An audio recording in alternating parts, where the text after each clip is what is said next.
শনির দশা যেন টিউলিপের পেছনই ছাড়ছে না। টিউলিপের ভাগ্যে একের পর এক বিড়ম্বনা লেগেই আছে। কখনো তার সাংবাদিককে করা কটূক্তি, কখনো বা ব্যারিস্টার আরমানের বাড়িতে প্রশাসনের লোক পাঠিয়ে তার স্ত্রীকে হেনস্থা, কখনো ফ্ল্যাট কাণ্ড, কখনো খালার জন্য, কখনো বা চাচির জন্য। এবার মন্ত্রিত্বই না হারিয়ে ফেলেন শেখ হাসিনার বোনের মেয়ে টিউলিপ সিদ্দিক। ফাইন্যান্সিয়াল টাইমস 10 জানুয়ারি এক প্রতিবেদনে বিভিন্ন তথ্য জানিয়েছে।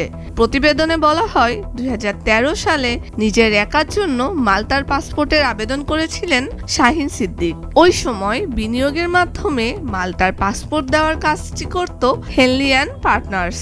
অভিবাসন সংশ্লিষ্ট এই প্রতিষ্ঠানটি বাংলাদেশে প্রকাশিত সংবাদের ভিত্তিতে শাহিন সিদ্দিকের পোচ্ছায়া নামের একটি কোম্পানির নামে ঢাকার মূল্যবান সরকারি জমি কুক্ষিগত করার তথ্য পায়।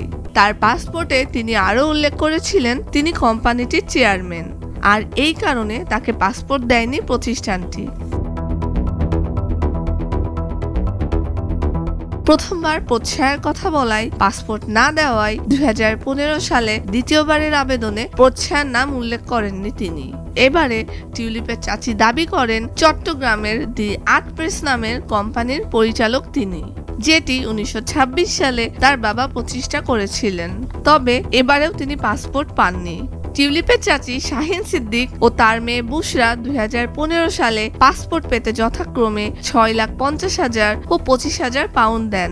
সঙ্গে ফি হিসেবে আরো 70,000 পাউন্ড নিত হেনলি। আবেদনের অংশ হিসেবে তিনি কুয়ালালামপুরের একটি ব্যাংকে $27,60,409 দেখিয়েছিলেন। 11 বারে এই অর্থ তার ব্যাংক অ্যাকাউন্টে জমা হয়েছিল।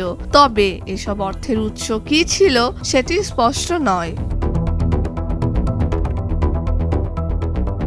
বুশরা লন্ডনে পড়াশোনা শেষে জেমি মর্গ্যান ব্যাংকে কয়েকদিন চাকরি করে তারপর ছেড়ে দেন।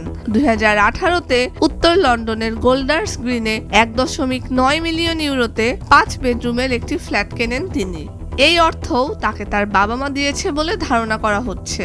শেখ হাসিনার পতনের পর গত অক্টোবরে তারিক জামিল সিদ্দিক ও স্ত্রী শাহিন সিদ্দিকের ব্যাংক অ্যাকাউন্ট জব্দের নির্দেশ দেয় বাংলাদেশ ব্যাংক। ট্রান্সপারেন্সি ইন্টারন্যাশনাল বাংলাদেশের নির্বাহী পরিচালক ইফতেখারুজ্জামান জানিয়েছেন, বর্তমানে বাংলাদেশের আইন অনুযায়ী একজন ব্যক্তি বছরে $12,000 বেশি বিদেশে নিতে পারবেন না। সুমাইয়া লামিশা স্রোতস্বিনী, ভোরের কাগজ।